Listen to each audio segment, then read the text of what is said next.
পুরো পৃথিবী জুড়ে চলছে তৃতীয় বিশ্বযুদ্ধ।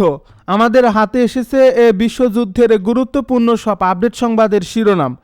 শুরুতেই থাকছে তুরস্কে ডোনাল্ড ট্রাম্পের অবস্থান জানত ইরান, ছিল বিমানে ক্ষেপণাস্ত্র হামলার পরিকল্পনা। এবারে জানিয়ে দিব মধ্যপ্রাচ্যে ক্ষমতার সমীকরণ কি সত্যিই বদলাচ্ছে। আরও থাকছে ইউক্রেনে দৈনিক 1.5 শতাধিক রাশিয়ার হামলা, বাড়ছে প্রাণহানি। সব শেষে জানিয়ে দিব যুক্তরাষ্ট্রের সামরিক হেলিকপ্টার বিধ্বস্ত, নিহত 2। এতক্ষণ শুনছিলেন হাতে থাকা আপডেট সংবাদের শিরোনাম, এবারে বিস্তারিত।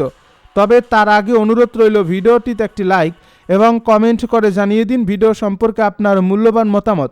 আরও জানিয়ে দিন ভিডিওটি কোথা থেকে দেখছেন বা কোন জেলা থেকে দেখছেন। যুক্তরাষ্ট্রের সামরিক হেলিকপ্টার বিধ্বস্ত, নিহত 2।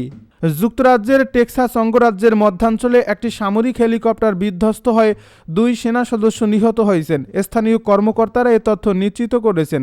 স্থানীয় সময় দুপুর 1:33 দিকে শালোডো গ্রামের দক্ষিণের একটি মাঠে হেলিকপ্টারের ধ্বংসাবশেষ পড়ে থাকার খবর পাওয়ায় পুলিশ। খবর পেয়ে পুলিশ ও জরুরি সেবা সদস্যরা ঘটনাস্থলে যান।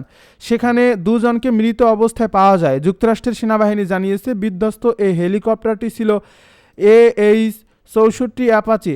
এটি কাছের ফোর্ট হুড সেনাঘাঁটিতে অবস্থান করত। ফোর্ট হুড যুক্তরাষ্ট্রের সেনাবাহিনীর অন্যতম বড় সামরিক ঘাঁটি। পুলিশ ঘটনাস্থলে পৌঁছে এই হেলিকপ্টারটির ধ্বংসাবশেষের পাশাপাশি বড় ধরনের আগুন দেখতে পায়। আগুন দ্রুত ছড়িয়ে পড়েছিল বলে জানিয়েছেন বেল কাউন্টি শেরিফের কার্যালয়ের মুখপাত্র কিলিপ কোলম্যান। ইউক্রেনে দৈনিক 1.5 শতাধিক রাশিয়ার হামলা, বাড়ছে প্রাণহানি। রাশিয়া ইউক্রেন যুদ্ধের স্থলভাগের সম্মুখ সারিতে বড় ধরনের পরিবর্তন না এলেও আকাশপথে হামলা ক্রমেই তীব্র হচ্ছে। গত মাসে রাশিয়া প্রতিদিন গড়ে 172টি হামলা চালিয়েছে, যেখানে ইউক্রেনের গড় ছিল 28টি। এর ফলে উভয় পক্ষের আক্রমণ সক্ষমতা এখন অনেক ক্ষেত্রে তাদের আকাশ প্রতিরক্ষা ব্যবস্থাকে ছাড়িয়ে যাচ্ছে বলে মনে করছেন বিশ্লেষকেরা। এর ফলে লক্ষ্যবস্তুতে হামলা সফল হওয়ার পাশাপাশি গুরুত্বপূর্ণ অবকাঠামো ক্ষতিগ্রস্ত হচ্ছে এবং প্রতি সপ্তাহে বাড়ছে বেসামরিক হতাহতের সংখ্যা।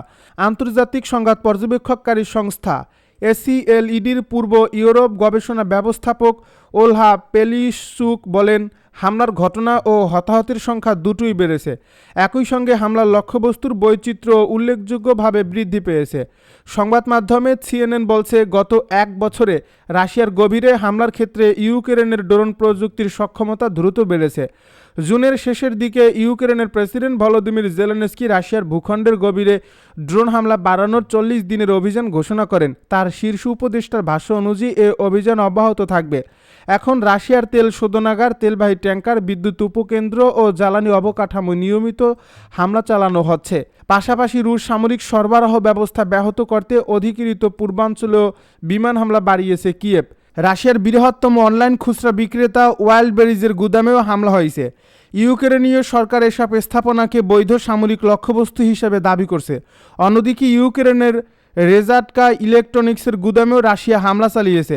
বিশ্লেষকদের মতে, রাশিয়ার আকাশ প্রতিরক্ষা ব্যবস্থাকে বিভিন্ন এলাকায় ছড়িয়ে দিতে বাধ্য করায় ইউক্রেনের অন্যতম কৌশল। একই সঙ্গে মস্কো ও সেন্ট পিটার্সবার্গ সহ রাশিয়ার গুরুত্বপূর্ণ এলাকাগুলোতে হামলা চালিয়ে যুদ্ধের চাপ সাধারণ রুশ নাগরিক ও দেশটির ব্যবসায়ী মহলের উপরও বাড়ানোর চেষ্টা করছে কিয়েভ। তবে পাল্টা এ হামলায় রাশিয়া ও ইউক্রেনে ব্যাপক হামলা চালাচ্ছে। গত মাসে রাশিয়া প্রতিদিন গড়ে 127টি হামলা চালিয়েছে, যেখানে ইউক্রেনের গড় ছিল 28টি। জুলাইয়ে রাশিয়া ইউক্রেনে 139টি ব্যালিস্টিক ক্ষেপণাস্ত্র নিক্ষেপ করেছে, এবছর 1 মাসে যা সর্বোচ্চ। মধ্যপ্রাচ্যে ক্ষমতার সমীকরণ কি সত্যিই বদলাচ্ছে? সৌদি আরব, তুরস্ক ও পাকিস্তানের মধ্যে নতুন প্রতিরক্ষা চুক্তি মধ্যপ্রাচ্যে একটি নতুন নিরাপত্তা জোটের সূচনা করছে। ইরানের হুমকি মোকাবেলা, যুক্তরাষ্ট্রের উপর অতিরিক্ত নির্ভরতা কমানো এবং ইসরায়েলের আঞ্চলিক প্রভাবের পাল্টা ভারসাম্য তৈরির লক্ষ্যেই তিনি শক্তিশালী মুসলিম দেশের এই জোট বলে ধারণা করা হচ্ছে। ইসলামের পবিত্রতম শহর মক্কায় এই চুক্তিটি সই হয়েছে। এতে ন্যাটোর আদলে একটি গুরুত্বপূর্ণ ধারা রয়েছে, 3 দেশের যে কোনো একটির উপর হামলাকে 3 দেশের উপর হামলা হিসেবে বিবেচনা করা হবে। তবে বিশ্লেষকেরা মনে করছেন বাস্তবে এই ধারা প্রয়োগের সম্ভাবনা কম, কারণ চলমান মধ্যপ্রাচ্যে যুদ্ধের অবসানে পাকিস্তান ও তুরস্ক মধ্যস্থতার ভূমিকায় রয়েছে। মধ্যপ্রাচ্যে যুদ্ধ প্রায় 6 মাস ধরে চললেও এখন পর্যন্ত ইরানকে চূড়ান্তভাবে দুর্বল করতে পারেনি যুক্তরাষ্ট্র। একই সময়ে ইরান হরমুজ প্রণালী ও আশপাশের নৌপথে চলাচল বাধাগ্রস্ত করছে এবং তাদের মিত্র হুতিরা লোহিত সাগরে জাহাজ চলাচলে বিঘ্ন ঘটাচ্ছে। এই অঞ্চল জুড়ে যুক্তরাষ্ট্রের অসংখ্য সামরিক ঘাঁটি থাকা সত্ত্বেও ইরান ও তার মিত্রদের ছোড়া সব ড্রোন ও ব্যালিস্টিক ক্ষেপণাস্ত্র ঠেকানো সম্ভব হয়নি। এর ফলে কয়েক দশক ধরে যুক্তরাষ্ট্রের সামরিক শ্রেষ্ঠত্ব নির্ভর মধ্যপ্রাচ্যের নিরাপত্তা কাঠামো নিয়ে নতুন করে ভাবতে বাধ্য হচ্ছে আঞ্চলিক দেশগুলোকে। তুরস্কে ডোনাল্ড ট্রাম্পের অবস্থান জানত ইরান, ছিল বিমানে ক্ষেপণাস্ত্র হামলার পরিকল্পনাও। ন্যাটোর শীর্ষ সম্মেলন চলাকালে সাবেক মার্কিন প্রেসিডেন্ট ডোনাল্ড ট্রাম্পকে হত্যার শক কষেছিল ইরানি এজেন্টেরা। তবে শেষ মুহূর্তে গোয়েন্দা তথ্যের ভিত্তিতে অত্যন্ত সতর্কতার সঙ্গে এক অভিনব ছদ্মবেশী অভিযানে তাকে নিরাপদে উদ্ধার করে মার্কিন নিরাপত্তা সংস্থা সিক্রেট সার্ভিস। এ প্রতিবেদনে বলা হয়েছে, গত মাসে তুরস্কের আঙ্কারায় ন্যাটো সম্মেলনকে ট্রাম্প যে হোটেলের কোনো তলায় অবস্থান করছেন তার নিখুঁত তথ্য পৌঁছে যায় ইরানি এজেন্টদের হাতে। এমনকি ট্রাম্পকে বহনকারী বিমান লক্ষ্য করে ভূমি থেকে আকাশে নিক্ষেপযোগ্য ক্ষেপণাস্ত্র হামলার প্রস্তুতিও ছিল তাদের। এছাড়া সম্মেলন স্থলের খুব কাছে কাঁধে বহনযোগ্য ক্ষেপণাস্ত্রসহ এক সন্দেহভাজনকে চিহ্নিত করেন গোয়েন্দারা। হুমকি এতটাই মারাত্মক ছিল যে সিক্রেট সার্ভিস কৌশল পরিবর্তন করে প্রথমে ট্রাম্পকে সবার সামনে তার এয়ারফোর্স ওয়ান বিমানে তোলা হয়।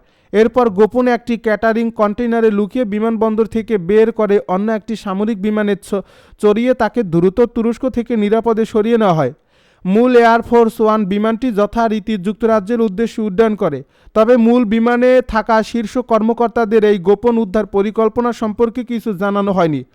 পররাষ্ট্রমন্ত্রী মার্কো রুবিও ও অর্থমন্ত্রী স্কট বেসেন্ট সহ সাংবাদিক ও কর্মীদের না জানিয়ে পুরো বিমানটিকে এক ধরনের নকল লক্ষ্যবস্তু হিসাবে ব্যবহার করা হয়। মক্কা চুক্তিতে মিশরকে যুক্ত করতে রাজি নয় সৌদি, কিন্তু কেন তারা সিসি সরকারের উপর বিরক্ত?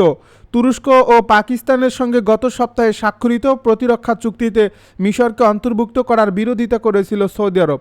মিশরকে চুক্তিতে অন্তর্ভুক্ত করার পক্ষে তুরস্ক জোর দিলেও সৌদি আরব এতে রাজি হয়নি। ওই আলোচনার বিষয়ে অবগত তিনটি সৌদি সূত্র মিডল ইস্ট আইকে একথা জানিয়েছেন। ওইসব সূত্রের একজন সৌদি রাজপরিবারের সাবেক এক জ্যেষ্ঠ উপদেষ্টা তিনি বলেন, রিয়াদ চায়নি মিশর অন্তত এখনই এই চুক্তিতে যোগ দিক। বিষয়টি স্পর্শকাতর হওয়ায় তিন সৌদি কর্মকর্তার কেউই নাম প্রকাশে রাজি হয়নি।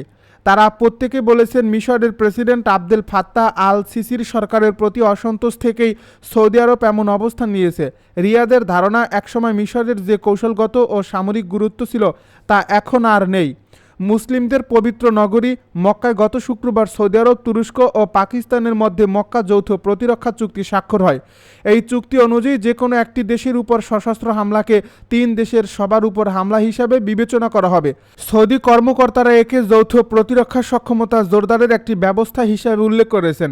তবে কিভাবে এটি বাস্তবায়ন করা হবে, কোন পরিস্থিতিতে এটি কার্যকর হবে এবং সংকটের সময় যৌথ সামরিক সহায়তা কিভাবে দেওয়া হবে, এসব বিষয়ে স্পষ্ট ব্যাখ্যা পাওয়া যায়নি।